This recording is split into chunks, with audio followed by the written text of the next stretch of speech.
Olá, eu sou o Rodrigo Monteverde, instrutor de treinamentos, e hoje vamos falar sobre manutenção agrícola de caminhões, tá?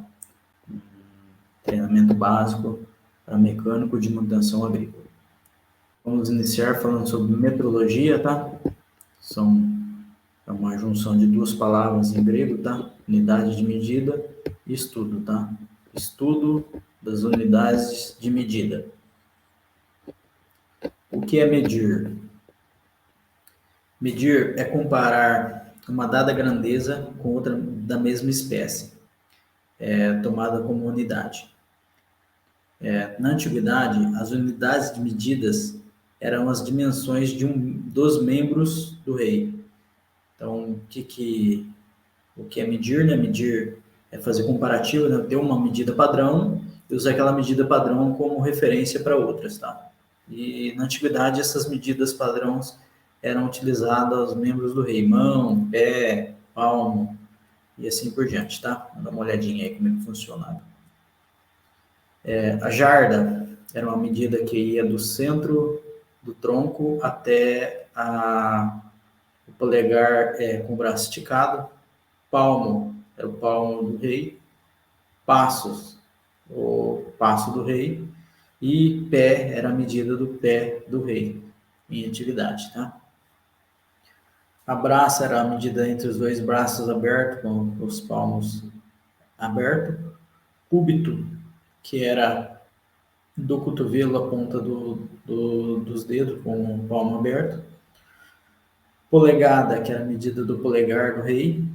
E o cávado, que era a medida de 3 palmos abertos do rei. Tá? O que era o problema disso aí? Quando o rei morria, entrava um novo sucessor, mas as medidas nunca eram as mesmas do antigo rei. Por isso resolveram deixar um padrão de medidas, daí nasceu o metro. Vamos falar das unidades de medidas sobre régua graduada, tá? Tem escalas. A régua graduada, ela tem divisões, tá? De 1 em 1, que é dividido em 10 partes, tá? Que seria a menor divisão 1 milímetro. E esse milímetro, ele é 1 centímetro dividido por 10, tá? Então, 10 partes de 1 milímetro que completa 1 centímetro. A régua graduada, essa é a menor divisão dela, tá? Para a gente fazer alguma medida com a régua graduada, tá? Medida de um parafuso. Você mede com a régua, encostando a cabeça do parafuso na régua, e assim por diante você tem as medidas, tá? Parte com corpo, parte com rosca. Você consegue identificar qual é o parafuso pela medida em milímetros, tá? No caso, esse parafuso é um parafuso com 25 milímetros de comprimento. Esse outro exemplo é uma peça, tá? Uma peça torneada. A peça tem 27 milímetros de comprimento. E o outro exemplo que o comprimento total está em 35 milímetros, tá? Então, medida, se for pegar cada divisão tem 1 milímetro, são 35 divisões ali da régua graduada, tá? Esse é um exemplo de uma peça que tem um vão de 33 milímetros. Essa outra peça, o externo dela está em 53 milímetros. E a largura, o N ali, dessa peça, 29 milímetros, tá? Então, só um exemplos aí de medidas de peças com a régua graduada. Abertura do compasso, tá? Uma abertura de 30 milímetros. A circunferência dessa peça, ou o diâmetro dela, 35 milímetros. E comprimento dessa peça, tá? 40 milímetros. Exercício de medida, tá? Vou dar um exemplo aí, quando você pega um parafuso sextavado para medir qual que é a cabeça dele, tá? Então, esse parafuso aí O exemplo de cima é um 6 milímetros, tá? São 6 divisões da régua graduada, e o de baixo, 8 divisões, então 6 milímetros ou 8 milímetros, tá? Esse parafuso, cabeça do parafuso é 10 milímetros, cabeça 10 milímetros, tá? Então, nós temos um sextavado de 10 milímetros. Aí 11, 15 milímetros, o sextavado 15 milímetros, 19 milímetros. Quando a gente fala do sextavado, seria a medida da chave, tá? Que pega no parafuso ou na porca, tá? Parte externa do parafuso ou da porca. Vamos dar uma olhada no exemplo com a régua graduada aqui, para a gente entender melhor como que é feita as medidas, tá?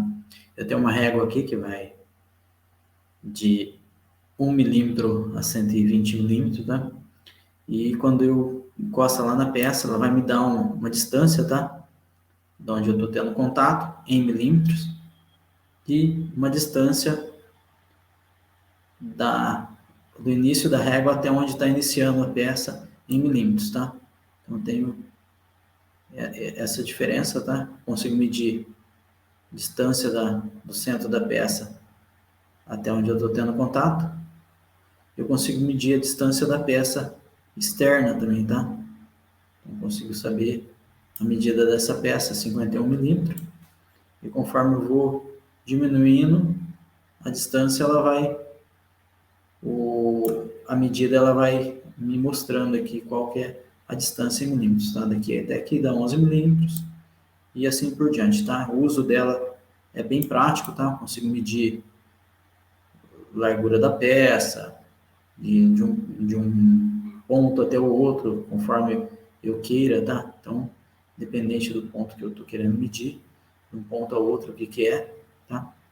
Consigo medir metade da peça, a peça toda, tá? Então, uma régua que traz medidas precisas e bem prática, tá? Outro tipo de régua graduada, a gente viu régua graduada em milímetros, a gente tem uma régua graduada em polegadas, tá? Também faz o mesmo tipo de medidas, porém as medidas são com frações de polegada, tá? Eu tenho divisões lá na régua graduada de 1,16 milímetros, então cada divisão dela é 1 dividido por 16, multiplicado por 25,4 milímetros, que seria uma polegada, então são frações de uma polegada. Vamos dar uma estudada como que é feito isso, para a gente ter uma noção melhor e depois dar uma olhada na régua, tá? O mundo inteiro utiliza a unidade de medida em milímetros, com exceção da Inglaterra e dos Estados Unidos, que utilizam polegada, tá? Então, alguns equipamentos que vêm importado dos Estados Unidos, eles trazem medida como padrão polegadas. Para exemplificar a polegada, tá? Como que é feito a polegada fracionária numa régua graduada, vamos utilizar essa esfera como medida, tá? Uma medida seria 1 polegada, tá? Então, um exemplo de 1 polegada.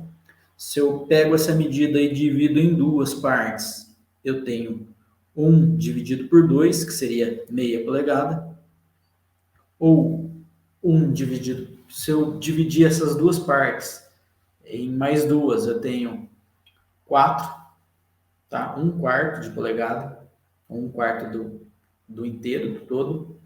Se eu dividir esse 1/4 pela metade, eu tenho 1/8.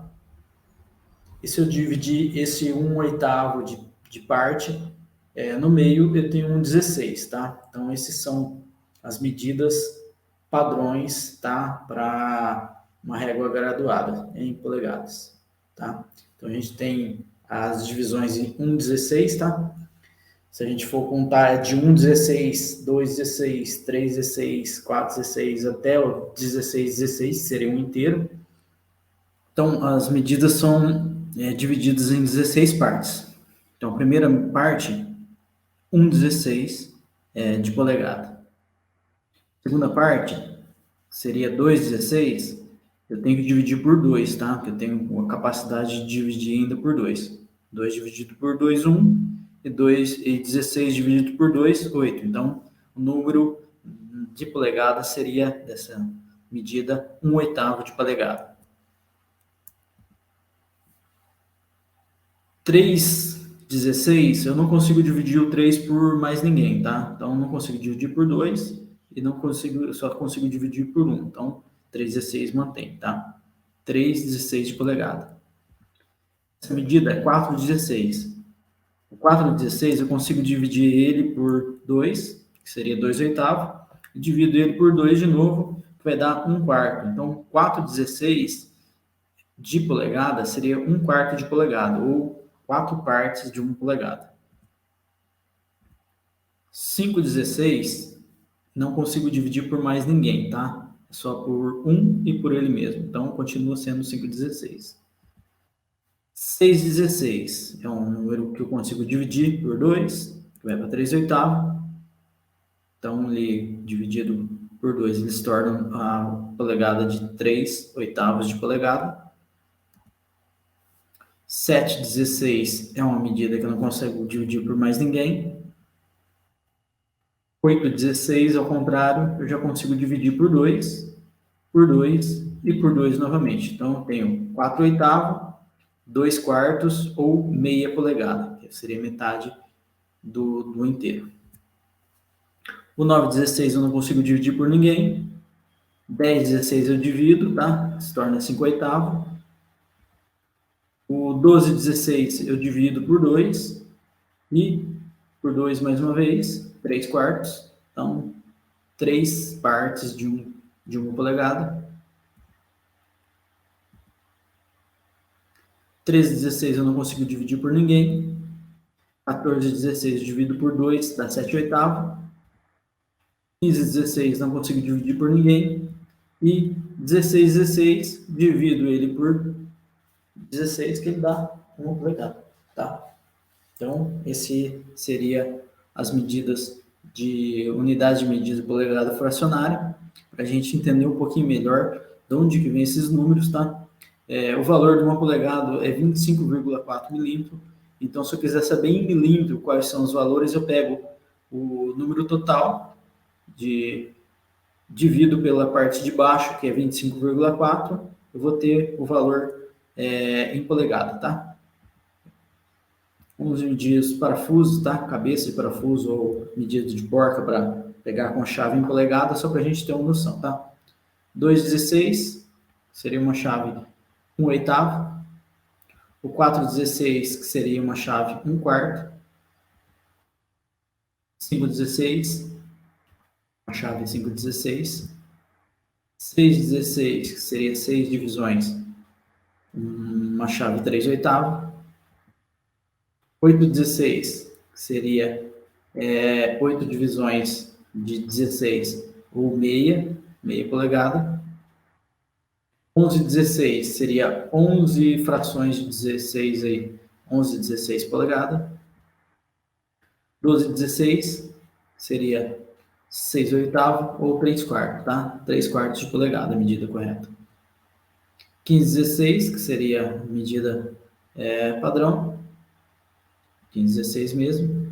E essa medida é 1 e 8/16, tá? 1 mais 8 partes de 16, que é o mesmo que 1 e 4 partes de 8, ou 1 e 2/4, que seria 1 e meia, tá? Então, sempre dividindo por 2, a parte de cima e a parte de baixo, eu tenho 1 polegada e meia, tá? Com essa medida aí, ó. E o exemplo aí de 2 polegadas, tá? Só para a gente ter uma noção do medida externa, tá? Porca, parafuso, conexão de mangueira. Se eu conseguir medir a parte externa, qual que é a chave que eu consigo pegar em polegada. Ok, vamos dar uma olhada na régua graduada em polegadas, tá? Divisões que ela tem, tá? A menor divisão dela seria 1/16. E a gente, trabalhando nas medidas, a gente consegue medir a peça também da mesma forma. Essa peça é uma peça com 2 polegadas. E conforme vai diminuindo aí, você vai tendo as divisões dividido por 1/16, tá? 1/3/16, 1/3/4, 1/8, 1/4. Então, assim, são medidas que conseguem ser feitas, tá? Com a régua graduada, ok? Da mesma maneira que é feito com milímetro, também é feito com polegadas. Bom, falamos sobre milímetros e polegadas na régua graduada, tá? Isso é um comparativo do medidas em milímetro e medidas em polegada fracionária, tá? Quando eu falo de 1,16 de polegada, eu tenho 1 dividido por 16 vezes 25,4, que é uma polegada, tá? Então eu tenho 1,58 milímetros, tá? Um cálculo fácil de ser feito, tá? Não é tão difícil, mas é importante entender o conceito, tá? 1/8, 3,17 milímetros, 3,16, 4,76 milímetros, 1/4, 6,35 milímetros, 5/16, 7,93 milímetros, 3/8, 9,52, 7/16, 11,11, meia polegada, 12,70,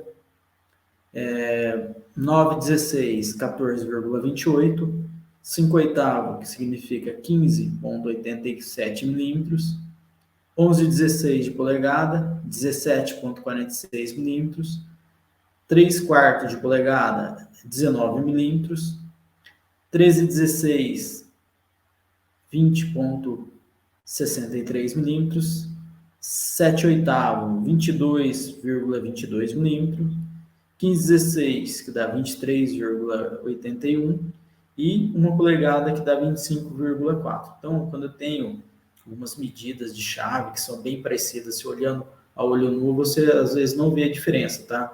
Mas na marcação tem uma medida em milímetro e outra em polegada, elas não vão ser compatíveis, tá? Milímetro vai ser um número sempre redondo, tá?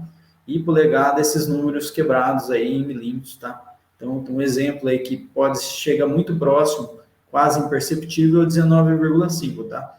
Eu tenho menos problema com a chave 3/4 e com a chave 19,5 do que eu vou ter com uma 7/8 e uma chave 22, tá? A diferença em milímetros é muito grande. Começa a ficar maior do que outro exemplo, uma 3/8, tá? 3/8 eu tenho quase meio centímetro aí de diferença, tá? Meio milímetro de diferença, 9,5, tá? Para 10 milímetros, então 10 milímetros é 3/8 e 9,52 milímetros, que seria os 3/8, então eu tenho uma diferença um pouco maior e acaba dando diferença na porta, no parafuso ou na chave, tá? Então, só uma dica aí para a gente facilitar no dia a dia. Identificando parafusos em polegada, tá? Parafuso em polegada, geralmente ele vai ter esse desenho expresso nele, tá? Na cabeça dele. A grande maioria dos parafusos em polegadas, quando estão dentro dos padrões, usa esse tipo de desenho na cabeça, tá? E parafusos em milímetros, a grande maioria, quando está padronizado, eles usam algum número, tá? Como referência. 8,8, 10,9, 12,9, assim por diante, tá? Isso vai depender da dureza do parafuso e da função dele, tá? Vamos falar sobre ferramentas manuais, tá? O que é uma ferramenta manual? É uma denominação genética para instrumentos ou utensílios utilizados em trabalhos que ampliam e diversificam a eficácia das mãos, proporcionando maior força e precisão na atividade realizada. Então, essa é a definição geral de ferramenta manual e vamos dar uma olhada nas curiosidades, tá? Desde os primórdios até os dias atuais, mesmo com o avanço da tecnologia, as ferramentas manuais são muito utilizadas pelo homem. As ferramentas manuais são consideradas um prolongamento das mãos humanas, desempenhando um fantástico recurso aos movimentos no desempenho de suas atividades, em todos os ramos da vida. Devido ao fácil acesso e manuseio das ferramentas, constantemente pessoas são acidentadas por ignorar conhecimentos técnicos e cuidados quanto à sua aplicação. Então, é uma ferramenta que facilita o dia a dia, amplia as atividades manuais, tá? Mas tem que ter um cuidado especial com ela, porque isso é uma coisa de uso constante, muita frequência, ela também tem constantes índices de acidente, tá? O uso correto de ferramentas. No caso de parafuso ou porca com diâmetros nominais em até 16 milímetros, a ação de uma mão única na extremidade do cabo da chave é o suficiente para o travamento necessário. Então, com até o 16 milímetros, somente o movimento do braço e o comprimento da chave é o suficiente para o travamento do parafuso na porca, tá? Então, não usar nada para aumentar esse torque, para não estragar parafuso ou porca.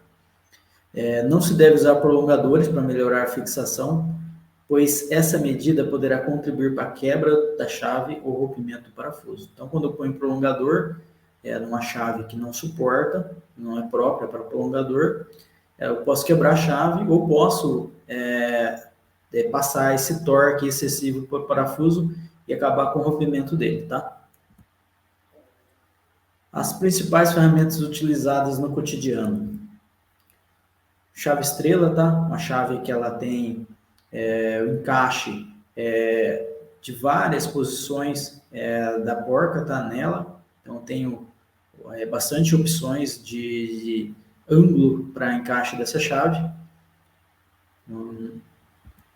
Chave fixa. Chave fixa eu tenho duas posições apenas, tá? Posição com um ângulo mais aberto e outra com um ângulo mais fechado. Então, se eu virar a chave, eu tenho um ângulo mais aberto. Se eu virar ela ao contrário, ela tem um ângulo mais fechado. Então, eu consigo apenas duas posições para encaixe na porca ou no parafuso. Geralmente, chave fixa é utilizada para segurar e não para apertar, tá? Chave combinada. Esse é um exemplo de chave combinada sextavado, tá? Um lado é fixo, duas posições. Do outro lado é sextavado, eu tenho 6 posições que eu posso parar a chave, tá? Chave hexagonal. Chave hexagonal, eu tenho exemplos de chave em milímetros e chaves em polegadas, tá? Mesmo que a gente viu ali na regra graduada, a gente tem algumas medidas em milímetros e medidas em polegadas para a chave hexagonal, tá? Chave é uma chave com encaixe interno, tá? O parafuso ou a porca que recebe vai ter que ter um encaixe interno para poder encaixar a chave para realizar o torque correto, tá? Soquete. Soquetes são comumente utilizados para fazer torque com máquinas pneumáticas, com catracas, com cabos de força, tá?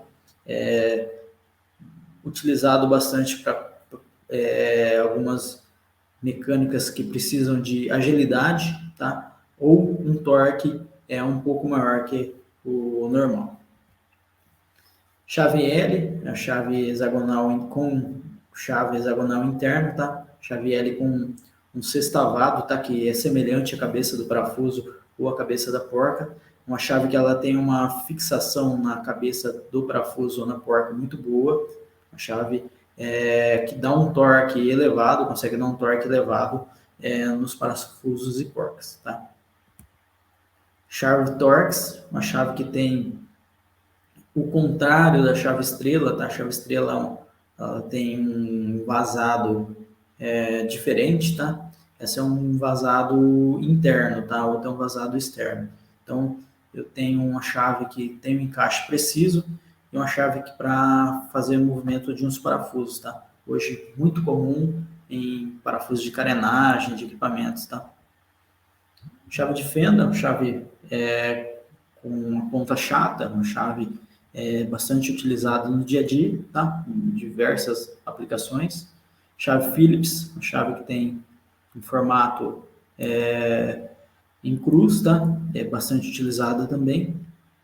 Espátula ou alavanca, tá? Tem vários tipos de espátula, alavanca, aí tem alguns modelos aí como exemplo, mas espátula, alavanca a gente utiliza para fazer movimentos, para levantar peças ou afastar alguns componentes, então ela é utilizada para aumentar o momento ou a força aplicada. Alicate para anel trava, tá? Eu tenho alguns modelos de alicate para anel trava. Esse é trava interno com bico reto, tá? Então, o que ele faz? Ele pega a trava, a hora que eu flexiono o alicate, ele abre a trava, tá? Esse é a alicate de anel trava externo com bico curvo. A hora que eu for fazer a aplicação dele, eu fecho o alicate, ele abre também a trava, tá? Então, ele abre a trava para fazer uma trava. A trava é externa. Alicate, trava interno, bico reto. Se eu apertar o alicate, ele fecha essa trava, tá? Em vez de abrir, ele fecha. E a trava entra internamente em alguma cavidade. Alicate para trava interna com bico curvo, tá? Ele tem um posicionamento interessante para alguns lugares de difícil acesso. E pressionando ele, eu fecho as travas com os anel trava, tá? Alicate universal, eu tenho as particularidades do alicate universal, tem o olhar, o bico, o serrilhado, tá? E os dentes cortantes, tá? Então, faço a utilização dele para muitas atividades, tá? Corte, ajuste, aperto e resistência, tá? Para segurar algum material. Então, tem bastante utilizado esse universal. Alicate pressão, tá? Alicate pressão ali tem algumas particularidades, tá? Mordente, garrafa fixa, o corpo e regulagem dele, tá? E ela alavanca de destravador. Tem bastante formato de alicate de pressão diferente, tá? Tem alguns formatos para perfil mais alto, mais baixo.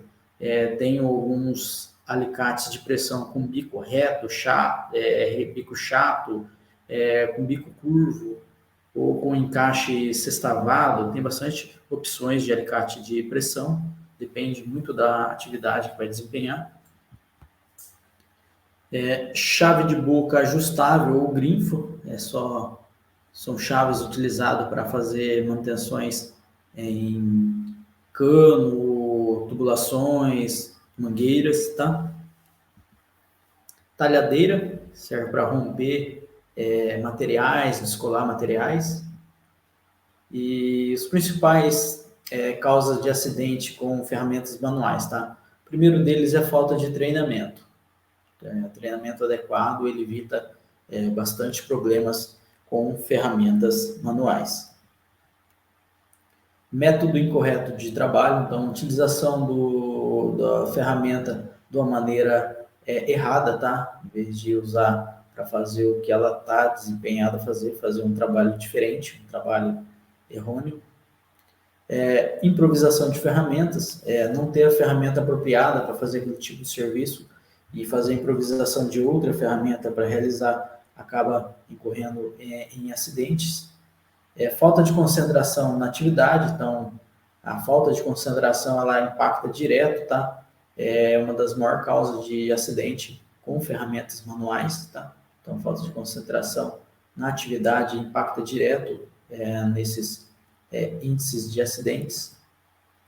Ferramenta danificada, ferramenta quando ela está danificada ela tem que ser substituída, não deve ser utilizada para evitar acidentes.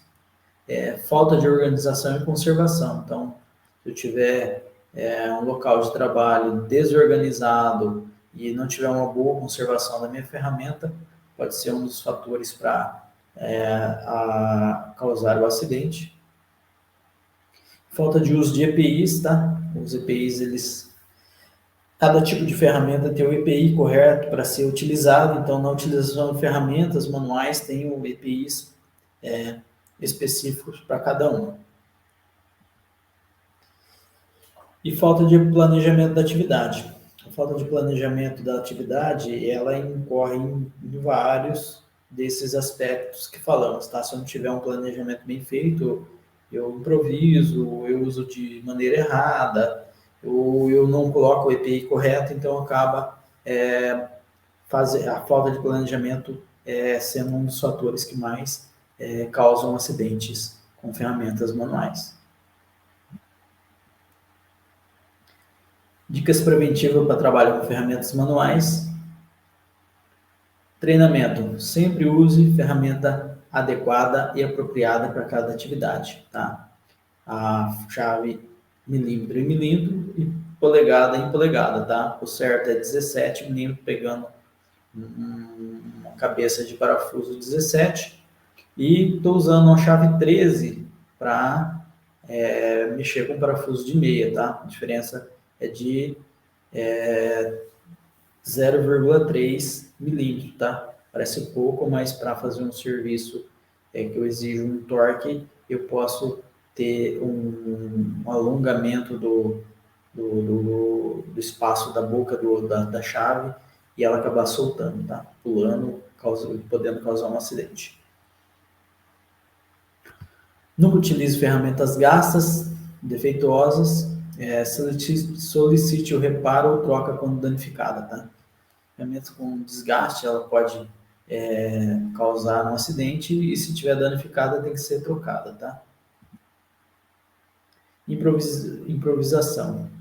Não improvise nunca, não improvise e nunca force ferramentas manuais em direção a partes cortantes. Quando não for possível, proteja o material cortante. Então, se estiver fazendo força com uma chave, fazer um torque e tiver alguma coisa que pode ocasionar uma lesão, o ideal é proteger, tá? E se não conseguir proteger, evitar que a força seja feita no sentido desse material cortante, tá? Mudar a chave, colocar a chave correta para evitar que escape e aconteça um acidente. Concentração. Conscientize-se que trabalhar com segurança e concentração é uma necessidade. A máquina não pensa, você sim. Então, sempre que for fazer algum tipo de trabalho, a concentração é muito importante para que seja feito um trabalho com qualidade, tá? Inspecionar ferramentas, parafusos, porcas, certificando suas condições de qualidade. Então, qualidade inspeção é uma coisa que é determinante, tá? Para ter ferramentas que não causem acidente e também porcas, parafusos e outros equipamentos que possam trazer esses acidentes. Organização. Após o término da atividade, mantenha as ferramentas limpas e organizadas, guardadas na caixa de ferramenta. Uma caixa de ferramenta organizada, ela evita que você revire ela para estar procurando ferramentas, tá? Fazendo assim o uso mais rápido e encontrar rápido e mais assertivo, tá? Uso de EPIs. Em todas as atividades, as ferramentas manuais deverão fazer uma parceria com os EPIs, tá? Cada atividade com ferramenta manual tem o seu EPI correto, tá? Que o técnico de segurança orienta a fazer o uso, tá? Então, a segurança do trabalho orienta a fazer o uso. Então, para cada tipo de ferramenta, eu tenho que utilizar o EPI correto, tá? Se eu pegar um EPI para uma ferramenta de calor, eu não posso estar usando o mesmo EPI para uma ferramenta de corte, tá? Planejamento. Tenha certeza antecipadamente de como realizar um trabalho corretamente sem a mínima possibilidade de você se machucar. Planeje seu trabalho. Se fizer um bom planejamento e seguir essas regras, com certeza você não terá acidente de trabalho com ferramentas manuais. Uso correto das ferramentas. As ferramentas manuais devem ser apropriadas ao uso a que se destinam e devem ser mantidas em perfeito estado de conservação, sendo proibida a utilização das que não atendam essas exigências, tá? A ferramenta manual, ela tem o foco dela é específico para cada atividade, tá? Então, se eu faço uso de uma ferramenta manual para uma atividade, eu não tenho que ajustar ela para fazer outra, tá? Tem uma ferramenta para cada atividade e para cada exigência.